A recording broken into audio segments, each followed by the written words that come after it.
ದೇಶದ ವಿಚಾರ ಬಂದಾಗ ನಾವು ಭಾರತೀಯರು, ನಮ್ಮ ವಿರೋಧಿಗಳು ಪಹಲ್ಗಾಮ್ನ ವಿಚಾರ ಇವತ್ತು ನಾಳೆಗೆ ನಿಲ್ಲುವಂಥದ್ದಲ್ಲ. 3 ಸೇನೆಗಳು, ಭೂಸೇನೆ, ವಾಯುಸೇನೆ, ನೌಕಾಸೇನೆ, ಪಾಕಿಸ್ತಾನ ಮುಟ್ಟಿ ನೋಡ್ಕೊಳ್ಳೋದು.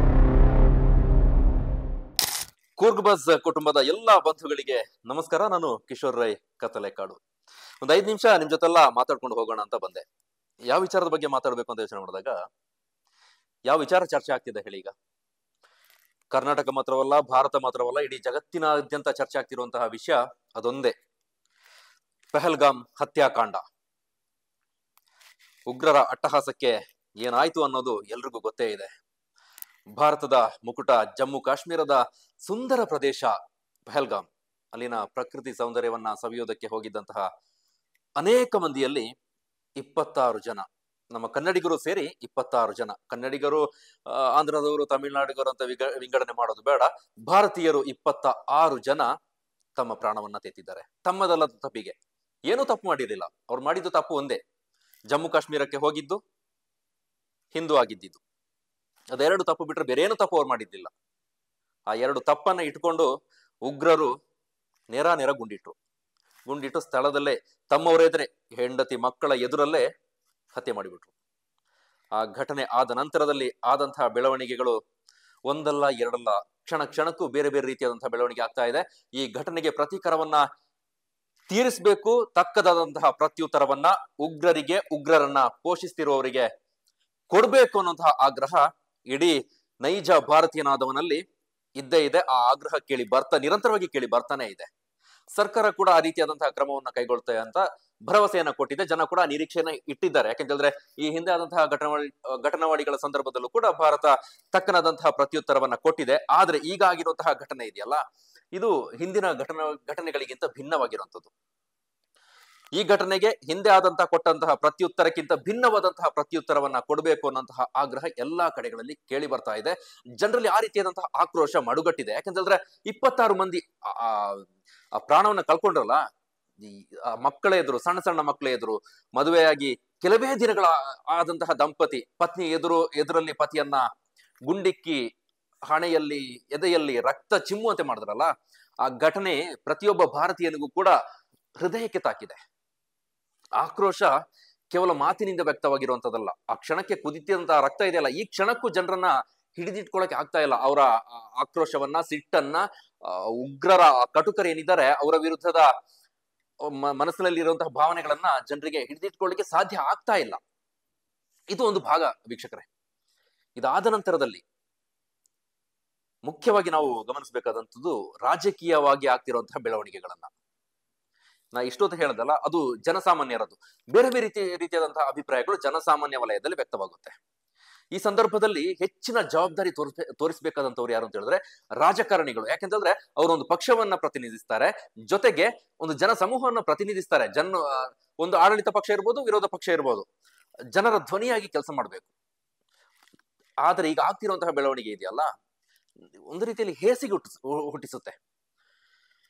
ಈ ಸಂದರ್ಭದಲ್ಲಿ ಆ ಸರ್ಕಾರ ಅಧಿಕಾರದಲ್ಲಿದೆ, ಅವ್ರು ತಪ್ಪು ಮಾಡಿದ್ದಾರೆ, ಇದಕ್ಕೆ ಅವರೇ ಕಾರಣ, ಆ ರೀತಿಯಾದಂತಹ ಹೇಳಿಕೆಗಳನ್ನ ಕೊಡೋದು ಬಿಟ್ಟು, ಯಾವ ಸರ್ಕಾರ ಅಧಿಕಾರದಲ್ಲಿದೆ, ಅದು ಕಾಂಗ್ರೆಸ್ ಇರ್ಲಿ, NDA ಇರ್ಲಿ, UPA ಇರ್ಲಿ, ಇತ್ಯಾದಿ ಯಾವುದೇ ಸರ್ಕಾರ ಇರ್ಲಿ, ನಾನು ಒಂದು ಸರ್ಕಾರವನ್ನ ಬೊಟ್ಟು ಮಾಡಿ ಹೇಳ್ತಾ ಇಲ್ಲ.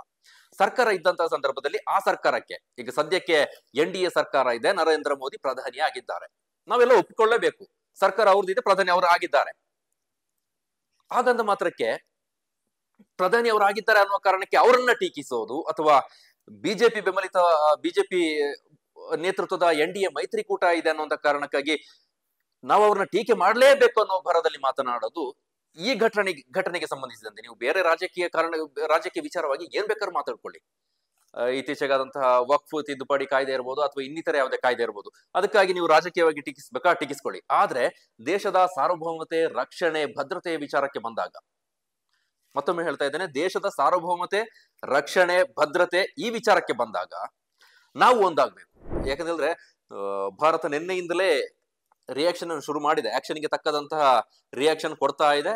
ಹಂತವಾಗಿ ಪ್ರಧಾನಮಂತ್ರಿ ಕೂಡ ಹೇಳಿದ್ದಾರೆ, ಈ ಹಿಂದೆ ಕೊಟ್ಟಿಲ್ಲ, ಯಾರು ಉಗ್ರರನ್ನ ಪೋಷಣೆ ಮಾಡ್ತಾ ಇದ್ದಾರೆ, ಅರ್ಥ ಮಾಡ್ಕೊಳ್ಳಿ, ಪೋಷಣೆ ಮಾಡ್ತಾ ಇದ್ದಾರೆ ಅನ್ನುವಂಥದ್ದನ್ನ ಯಾಕೆ ಮೆನ್ಷನ್ ಮಾಡಿ ಹೇಳಿದ್ದಾರೆ ಅಂತ ಹೇಳಿದ್ರೆ, ಯಾರು ಪೋಷಣೆ ಮಾಡ್ತಾ ಇದ್ದಾರೆ ಅನ್ನೋದು ಗೊತ್ತಿದೆ.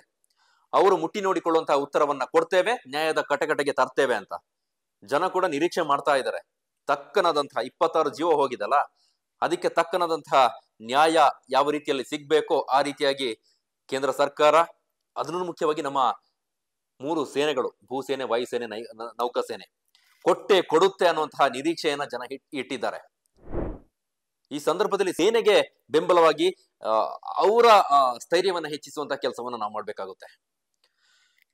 ಇನ್ನಾದ್ರೂ ಈ ವಿಚಾರದಲ್ಲಿ, ಇದು ಪಹಲ್ಗಾಮ್ನ ವಿಚಾರ ಇವತ್ತು ನಾಳೆಗೆ ನಿಲ್ಲುವಂಥದ್ದಲ್ಲ. ಯಾಕಂತಂದ್ರೆ 26 ಜನರ ಜೀವಕ್ಕೆ ತಕ್ಕನಾದಂತಹ ಪ್ರತ್ಯುತ್ತರವನ್ನ ಸರ್ಕಾರ ಅಲ್ಲ, ನಮ್ಮ ಸೇನೆ ಕೊಡ್ಬೇಕು. ಅದು ಕೊಡುವವರೆಗೂ ಕೂಡ ಈ ವಿಚಾರ ಜೀವಂತವಾಗಿ ಇರುತ್ತೆ. ಜನರಲ್ಲಿ ಕುದಿತಿರುವಂತಹ ರಕ್ತ ತಣ್ಣಗಾಗೋದಿಲ್ಲ. ಸ್ಪೆಷಲಿ ಉಗ್ರರಿಂದ ಅಟ್ಯಾಕ್ ಆಗಿರುವಂಥದ್ದು, ನಮ್ಮ ಒಳಗೆ ಯಾವುದೋ ಕಲಹ ಆಗಿ ಅಥವಾ ರಾಜಕೀಯ ವೈಷಮ್ಯಕ್ಕೆ ಆದಂತಹ ಸಾವಲ್ಲ ಅದು. ಪಾಕ್ ಪ್ರೇರೇಪಿತ ಉಗ್ರರಿಂದ ಆದಂತಹ ದಾಳಿ, ಅವರ ರಕ್ತದಾಹಕ್ಕೆ ನಮ್ಮವರು ಬಲಿಯಾಗಿದ್ದಾರೆ. ಇದು ರಾಜಕೀಯವಾಗೋದು ಬೇಡ.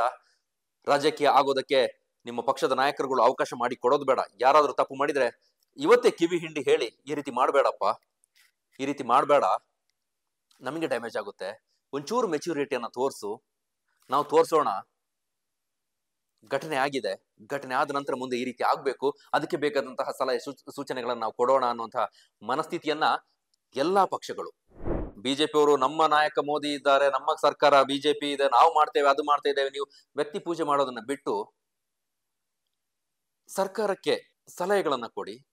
ನಿಮ್ಮ ಮೇಲೆ ನಂಬಿಕೆ ಇದೆ ಅನ್ನುವಂತಹ, ಮೊದಲಿಂದಲೂ ನಂಬಿಕೆ ಇದೆ, ಪ್ರಧಾನಿ ಬಗ್ಗೆ ಬೇರೆ ಬೇರೆ ರೀತಿಯಾದ ಅಭಿಪ್ರಾಯಗಳನ್ನ ಹೇಳ್ಕೊಂಡು ಬರ್ತಾ ಇದ್ದಾರೆ. ಅದು ಪ್ರತಿ ಕಾಲಕ್ಕೂ ಪ್ರತಿ ಸಮಯದಲ್ಲೂ ಅದು ಸೂಕ್ತ ಅನಿಸೋದಿಲ್ಲ. ತಪ್ಪಾದಾಗ ನಾವು ಒಪ್ಪಿಕೊಂಡು ಮುಂದೆ ಆಗ್ಬೇಕಾದ್ರ ಬಗ್ಗೆ ಯೋಚನೆ ಮಾಡ್ಬೇಕಾಗುತ್ತೆ. ಈ ವಿಚಾರದಲ್ಲಿ ಎಲ್ಲಾ ಪಕ್ಷಗಳು ಮೆಚುರಿಟಿಯನ್ನ ಬೆಳೆಸಿಕೊಳ್ಳೋದು ಬಹಳ ಮುಖ್ಯ ಆಗುತ್ತೆ. ಸುದೀರ್ಘ ಆಯ್ತು ಮಾತು, ಮಾತಾಡ್ತಾ ಹೋದ್ರೆ ಇನ್ನೂ ಮಾತಾಡ್ಬೋದು. ಆದ್ರೆ ರಾಜಕೀಯ ನಾಯಕರುಗಳಿಗೆ, ರಾಜಕೀಯ ಕಾರ್ಯಕರ್ತರುಗಳಿಗೆ ನಿಮ್ಮ ಪಕ್ಷದ ಸಿದ್ಧಾಂತ ನಿಲುವುಗಳು ಏನೇ ಇರ್ಬೋದು, ಆದ್ರೆ ದೇಶದ ವಿಚಾರ ಬಂದಾಗ ನಾವು ಭಾರತೀಯರು, ನಮ್ಮ ವಿರೋಧಿಗಳು ವಿರೋಧಿಗಳೇ, ನಮ್ಮ ಸಹೋದರರಾಗ್ಲಿಕ್ಕೆ ಸಾಧ್ಯನೇ ಇಲ್ಲ. ಪಾಕಿಸ್ತಾನ ನಮ್ಮನ್ನ ನಾವು ಯಾವ ಮನಸ್ಥಿತಿಯಲ್ಲಿ ಕಾಣ್ತಿದ್ದೇವೋ ಅದೇ ಮನಸ್ಥಿತಿಯಲ್ಲಿ ಕಾಣ್ಬೇಕು. ನಮ್ಮ ಸಹೋದರರು ಅಂದ್ಕೊಂಡ್ರೆ ಎಲ್ಲಿಗಿಡ್ಬೇಕು ಅಲ್ಲೇ ಇಡ್ತಾ ಬರ್ತಾರೆ. ಹಾಗಾಗಿ ಮತ್ತೊಮ್ಮೆ ಹೇಳ್ತಾ ಇದ್ದೇನೆ, ರಾಜಕೀಯವನ್ನ ಬದಿಗೊತ್ತಿ, ಸಿದ್ಧಾಂತವನ್ನ ಬದಿಗೊತ್ತಿ, ತಮ್ಮ ಪ್ರತಿಷ್ಠೆಯನ್ನ ಬದಿಗೊತ್ತಿ, ರಾಜಕೀಯವಾಗಿ ನಾನು ಟೀಕಿಸಬೇಕು ಅನ್ನುವಂತಹ ಮನಸ್ಥಿತಿಯನ್ನ, ಟೀಕಿಸೋದಕ್ಕಾಗಿಯೇ, ವಿರೋಧಿಸೋದಕ್ಕಾಗಿಯೇ ನಾವು ವಿರೋಧ ಪಕ್ಷದಲ್ಲಿ ಇದ್ದೇವೆ ಅನ್ನುವಂತಹ ಮನಸ್ಥಿತಿಯನ್ನ ಬದಿಗಿಟ್ಟು ಈ ವಿಚಾರದಲ್ಲಿ ನಾವೆಲ್ಲರೂ ಒಂದಾಗೋಣ. ಒಳ್ಳೆಯ ರೀತಿಯ ನ್ಯಾಯಕ್ಕಾಗಿ, ಪಾಕಿಸ್ತಾನ ಮುಟ್ಟಿ ನೋಡ್ಕೊಳ್ಳುವಂತಹ ನ್ಯಾಯಕ್ಕಾಗಿ ನಾವೆಲ್ಲರೂ ಕಾಯೋಣ. ರಾಜಕೀಯವನ್ನ ಕೆಳಗಿಡೋಣ, ದೇಶಕ್ಕಾಗಿ ನಾವೆಲ್ಲರೂ ಒಂದಾಗೋಣ ಅಂತ ಹೇಳ್ತಾ ಈ ಮಾತನ್ನ ಮುಗಿಸ್ತಾ ಇದ್ದೇನೆ. ಸ್ವಲ್ಪ ಸಮಯ ದೀರ್ಘ ಆಗಿದ್ರೆ ಕ್ಷಮೆ ಇರ್ಲಿ. ಮತ್ತೆ ಇನ್ನೊಂದು ವಿಚಾರದಲ್ಲಿ, ಇನ್ನೊಂದು ಸಂದರ್ಭದಲ್ಲಿ ಇನ್ನೊಮ್ಮೆ ನಿಮ್ಮೊಂದಿಗೆ ಹಾಜರಾಗ್ತೇನೆ. ಅಲ್ಲಿವರೆಗೂ ಕೂರ್ಗ್ ಬಜ್ ಯೂಟ್ಯೂಬ್ ಚಾನಲ್ ಅನ್ನ ಸಬ್ಸ್ಕ್ರೈಬ್ ಮಾಡಿ. ಕಂಟೆಂಟ್ ಇಷ್ಟ ಆಗಿದ್ರೆ ಮತ್ತಷ್ಟು ಕಂಟೆಂಟ್ಗಳನ್ನ ನಿಮಗೆ ಈ ಕೂರ್ಗ್ ಬಜ್ ಮೂಲಕ ನೋಡ್ಬೇಕು ಅಂತ ಆದ್ರೆ ನಮ್ಮನ್ನ ಫಾಲೋ ಮಾಡಿ, ಬೆಲ್ ಬಟನ್ ಒತ್ಕೊಳ್ಳಿ. ಜೊತೆಗೆ ಇನ್ಸ್ಟಾಗ್ರಾಮ್, ಫೇಸ್ಬುಕ್ ನಲ್ಲೂ ಕೂಡ ನಮ್ಮನ್ನ ಫಾಲೋ ಮಾಡಿ, ಬೆಂಬಲಿಸಿ. ಒಳ್ಳೆಯ ವಿಚಾರಗಳ ಜೊತೆಗೆ ನಿಮ್ಮ ಮುಂದೆ ಮತ್ತೆ ಬರ್ತೇನೆ. ಅಲ್ಲಿವರೆಗೂ ಆರೋಗ್ಯವಾಗಿರಿ, ಕ್ಷೇಮವಾಗಿರಿ. ಎಲ್ರಿಗೂ ಒಳಿತಾಗ್ಲಿ. ನಮಸ್ಕಾರ.